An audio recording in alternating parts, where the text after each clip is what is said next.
Hello and welcome to episode 171 of Sutton Impact Family Style. I'm Jason. And I'm Bill, and it's been an interesting week.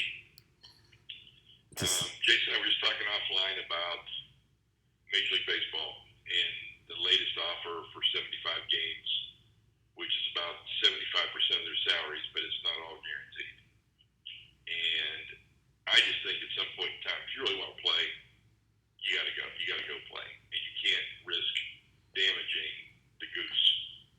And to me, they're damaging the goose because, like we talked, Jace, they had a chance to come back and be the first sport coming back, and they could have been back, and it could have been really, really good, really favorable. People could have really liked it, and now you're going to be resentful that these two sides couldn't agree on it, and all this money, and they just, in spite of all the people not working and everything else, they just decide that's what they're going to do. So I don't know. and I'm not again, happy about it, but you know, it would have been a chance to also, showcase some of your players and make them more recognizable figures. And yeah, you'd have the whole sports world watching you. yeah, TV ratings would have been up. They could have generated more money. Could have done a lot of things. But you got people just not on the same page. I mean, that's the problem. Baseball, I've said for years, needs a salary cap and a salary floor. And I love Mike Trout, but $300 million, come on. hmm He's the best player in baseball, and that's going to play the best player in baseball. I'm not paying it. I still like Mike Trout. I support him, but I just can't handle this stuff. It's just not. I'm not happy about it. no, Whereas the other time we got the NBA, we're moving to Disney. We're going to Disney World. We'll have everybody self-contained. and you saw the proposal was 29 positives, only one negative vote for the proposal. That shows you how that league is at, where they're at, their heads are at. They're together. I mean, that's just how they think. So, Yeah. I mean, they know it's going to be good. I really would love to see the Pelicans make the playoffs.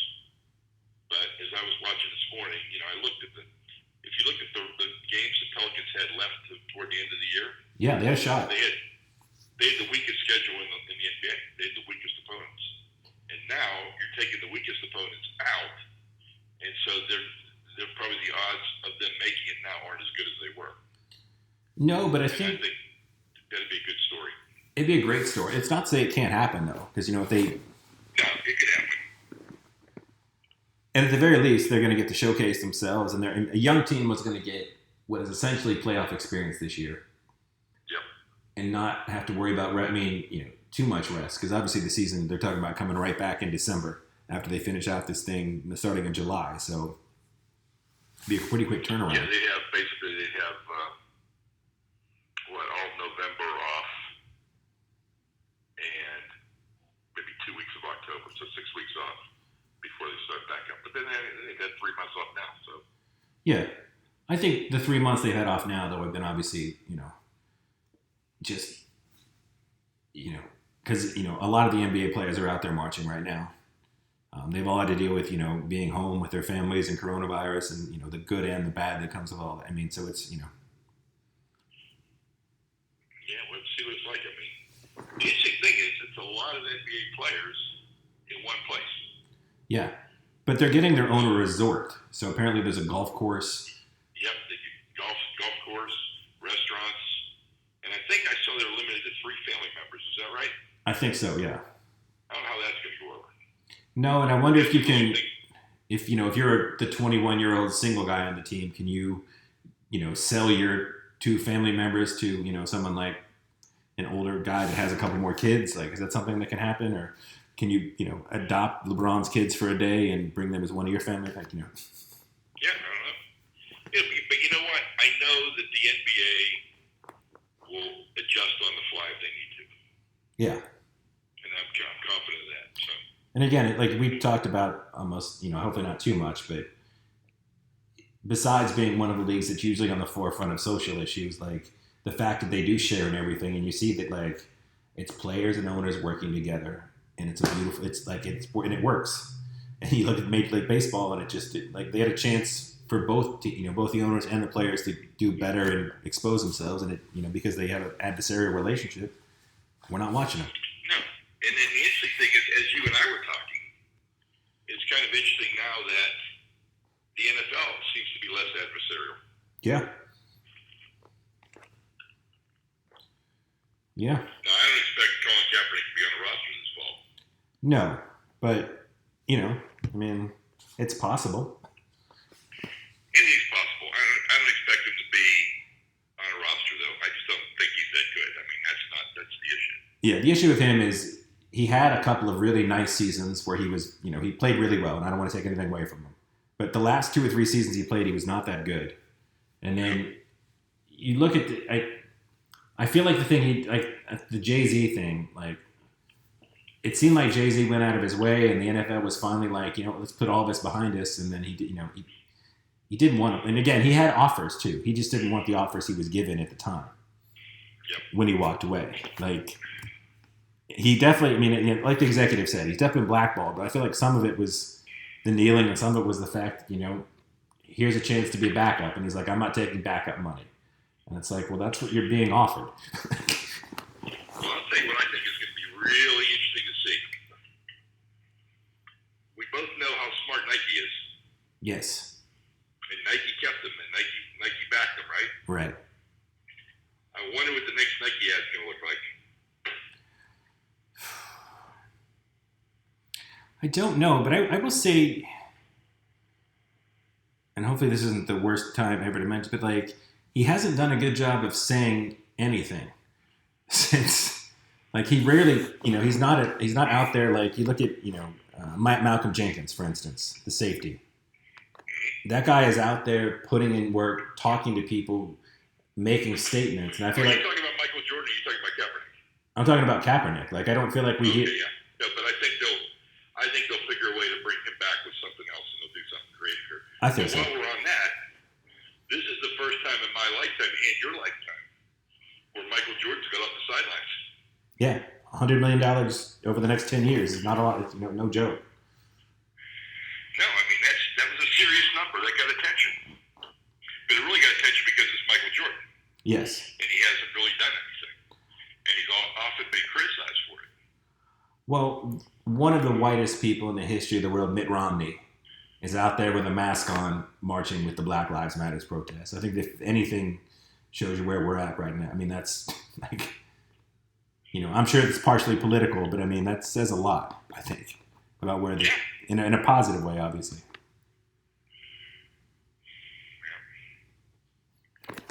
And the nice thing is, it doesn't seem like it's dying down. We saw, again, to bring up the NBA, Westbrook, Giannis, I can't say his last name. A number of NBA players are out there at the forefront talking, leading protests, and it's really nice to see, LeBron has been very vocal, as always. Yeah, I mean, so we'll have to see how it all works out. But And I think I shouted him out once for this, but I still feel like we still don't appreciate LeBron James, the person, nearly enough. No, I agree with that. We talked about that. Because, again, he is a high school sophomore. He was on the cover of Sports Illustrated, which for younger people, that was a magazine, a piece of paper that would come to your door. And, he was on ESPN, and, he's always saying the right things and doing the right things. And he had one misstep, and it was just a stupid announcing of where he was going to play free agency, and it was not that big a deal, and it still raised $2 million for charity. And every, with Trayvon Martin, with this, he's always there with the right message, with the right tone, and I think he's, obviously he's got a ton of money, but he's putting his reputation, everything online just to make, a real stand. And I think he's right up there with Muhammad Ali as far as people that put themselves out there, as far as athletes. Again, it's great that Jordan's talking now, but LeBron's been talking his whole career, and it's fantastic. I'm glad that this seems to this is to raise the consciousness of everything. So yes. I really think.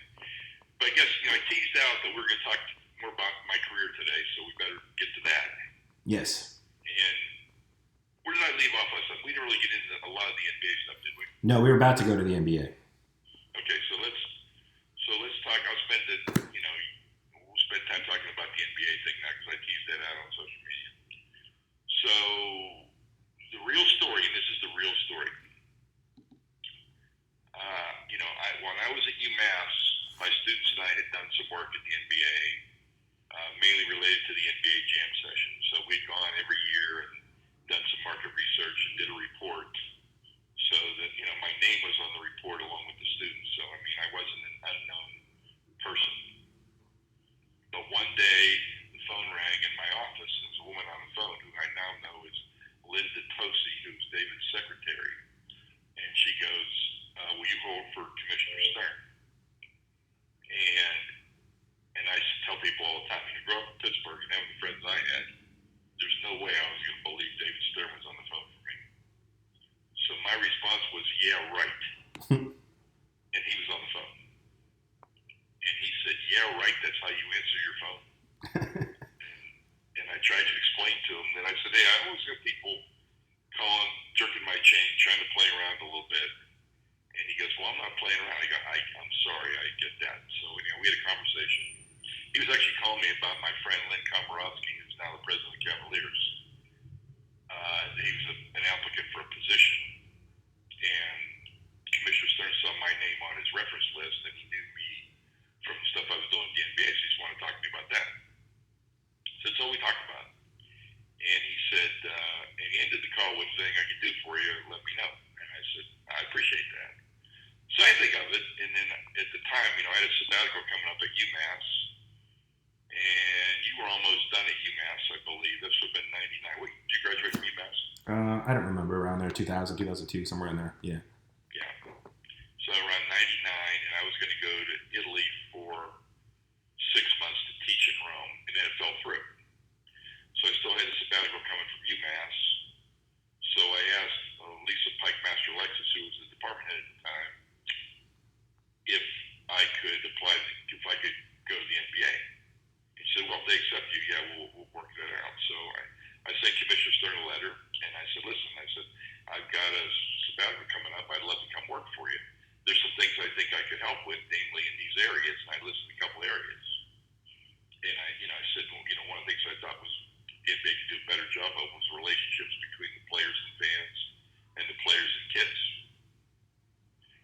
So I wrote the letter, and I said at the end of the letter, I realize the NBA finals are coming up in the draft, so if I don't hear back from your office by July 15th, I'll call you. And then, I went on my merry way, never thinking I was going to get a response, to be honest with you.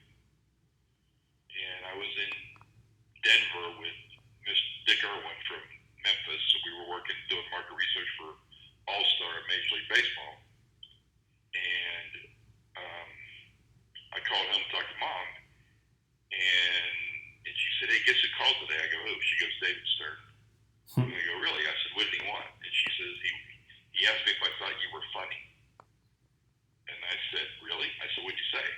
And she said, I told him I thought you were real funny. It's one of the reasons I married you. And I said, all right. And she said, but he thought you're funny, and he would like you to come to New York next week to talk to him. So the next week I go to New York, and I'm sitting in the office, and he walks in, and real sarcastically, he says, hello, Professor. And I said, hello, Commissioner Stern. And he goes, can I ask you a question? I said, sure, you ask me whatever you want. And he goes, what's my job? Meaning his job. Right. Well, he's not asking you to say you're commissioner of the NBA. Yeah. But I got to tell you, Jason, I had nothing. And I'm kind of hem-hawing around, and I usually think pretty good on my feet, but I got nothing. So I started, so obviously you're commissioner of the NBA. And like I was going to say something else, he goes, obviously. He goes, you don't know. And I go, why don't you tell me? And he goes, I'm an investment banker with 30 clients. My job is to increase the value of their investments. He goes, do you understand that, Professor? I said, yes, sir, I do. Anyhow, then we talked about, how long it would be and what I wanted to do. And I was thinking I was going for a semester. He told me I was going to go for a year. I thought I was going to start after Labor Day. He told me I was going to start in 2 weeks. So, I ended up going, and I didn't start working for him directly right away. I was working for another guy, but starting in November, I worked for him. And I started working on, he put me in charge of marketing meetings and running the sales part of the marketing meetings.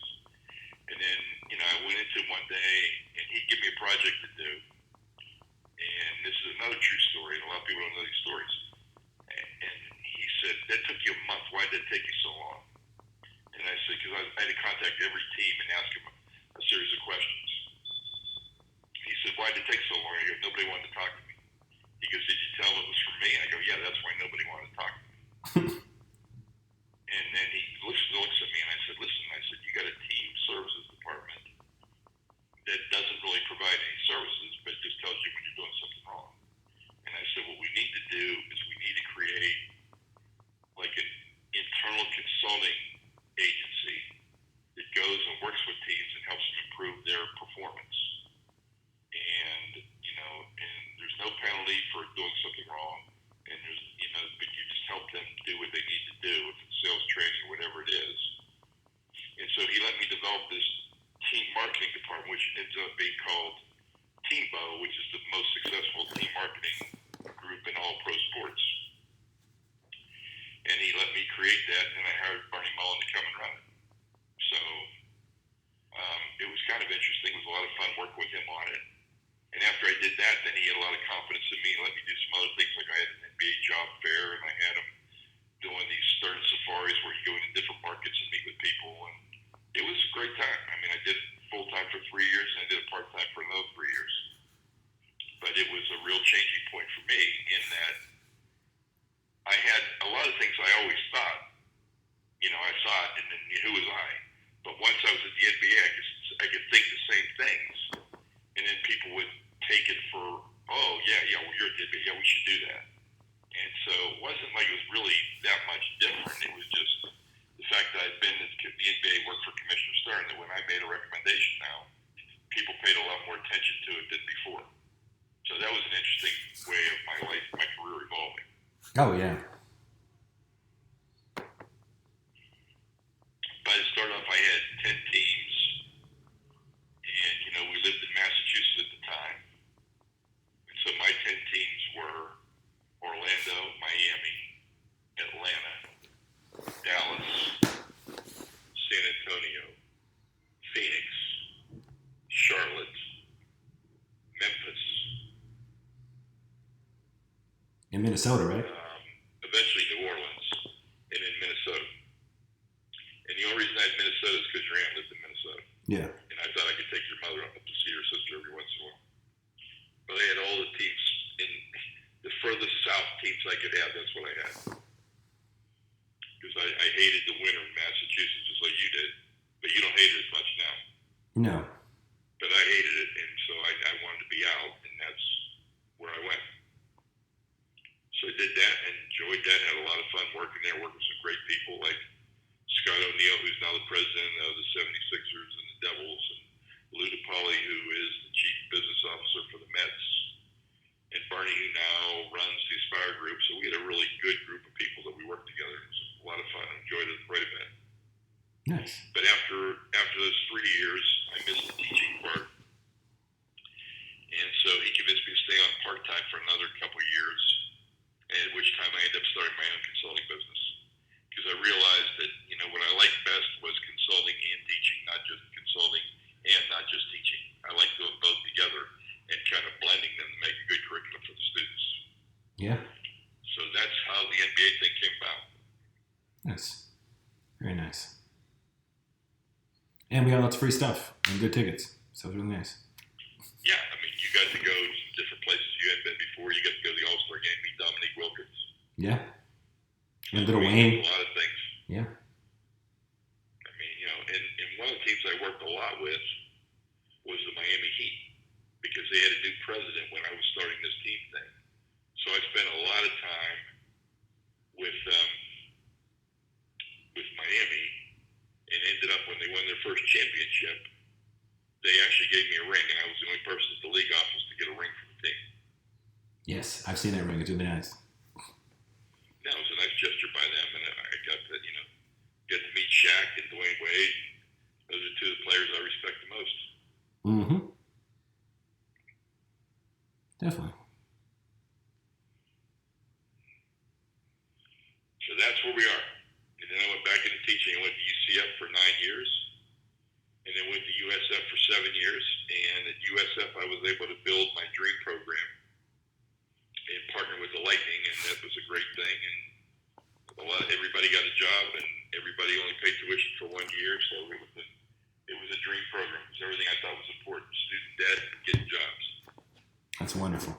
Wonderful. Yeah. But now I'm enjoying the last chapter of my life. So, retiring, playing golf, doing some consulting. Very nice. And not as much travel as I thought, so that's where we are. Nice. Very nice.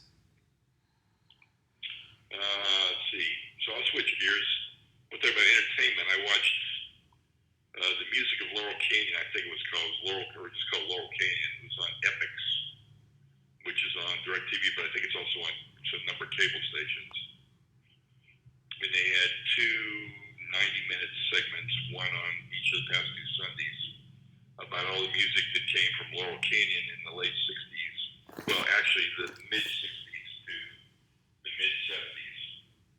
And it was pretty amazing to see how these guys all lived together and how it was an affordable place.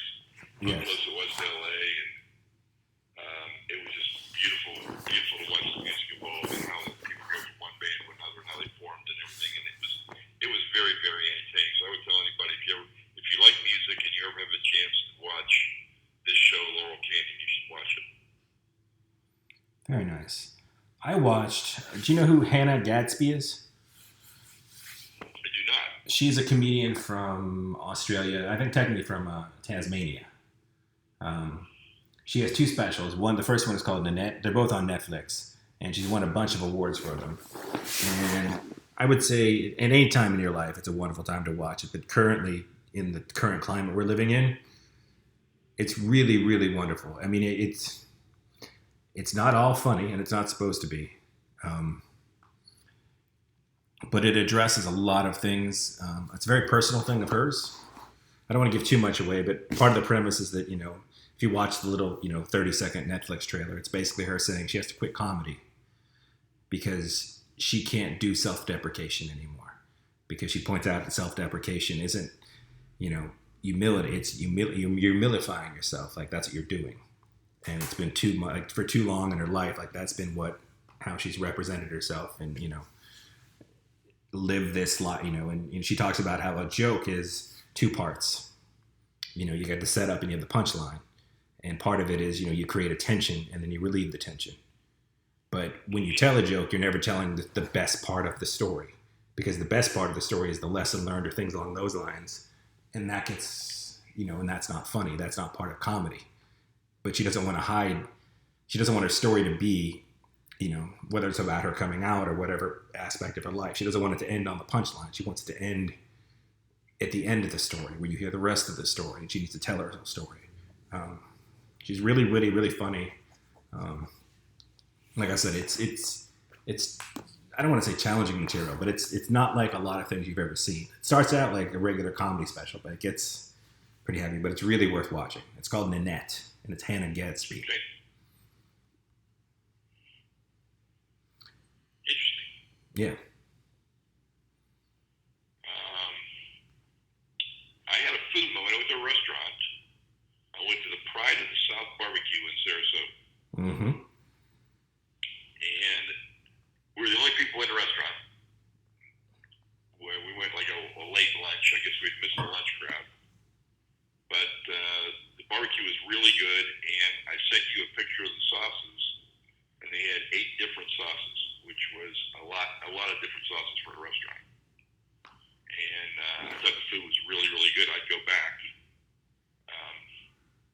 It was just a fun place to go. But I liked Pride of the South, and I told you the guys that worked there looked like they could be off the Leonard Skinner album. So Pride of the South, they were pretty good Southern boys.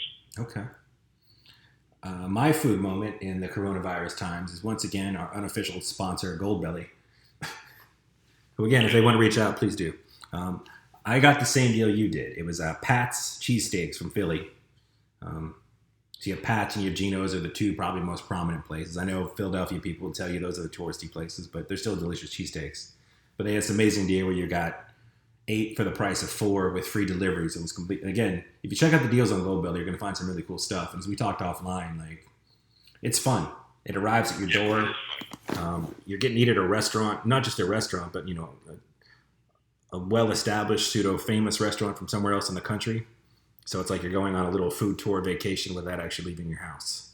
And again, depending on what you get, it can be a little pricier or not pricier. But you can, like I said, the Pat's deal, you couldn't find cheaper cheesesteaks here, and they were really, really good.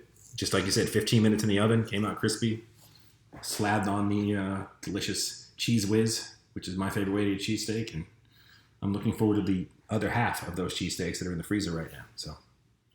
Yeah, it's one of those things, people. If you haven't been to Gold Belly, it's worth just going to the site and just looking around to see what you see. Even from like just a great food, things there. Yeah, even if you like food shows, it's fun just to look at the different things they offer and the different things they have.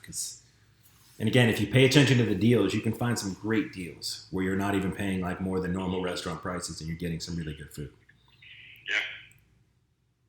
Yeah. Yeah. And super stuff, man. Yeah. And I know every day they're adding more and more restaurants. They just added like 4 New Orleans places. So if you want to know. Yeah, I want to find out how to be a food scout. Because then you're allowed to, you can nominate restaurants if you're an official food scout. I see. And again, it's great to support your local businesses, but these aren't chain restaurants. These are local businesses. These are local businesses too. They're just not local in your community. Right. So you're still supporting. You can support. Obviously they do have. You're probably somewhere where you live is somewhere but you're still supporting local businesses, just not your local. So it still counts as a national local. Yeah.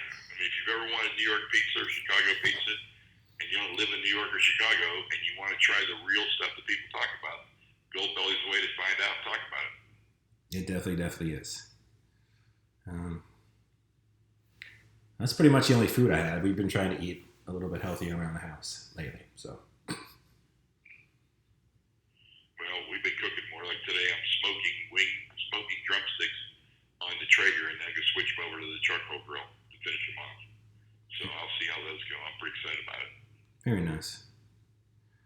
I made wings once on the charcoal grill, and this was my secret. I grilled the wings till they were about 75% cooked. Then I had one of those throwaway aluminum foil tubs with a lid, laid them across the bottom, and then covered them in the buffalo sauce. Sealed it all around the edges, and then let it cook for like 30 minutes on the grill in the sauce. But it's still contained in the container, so the sauce wasn't everywhere. It still stayed and got hot and gooey. It made them really, really good.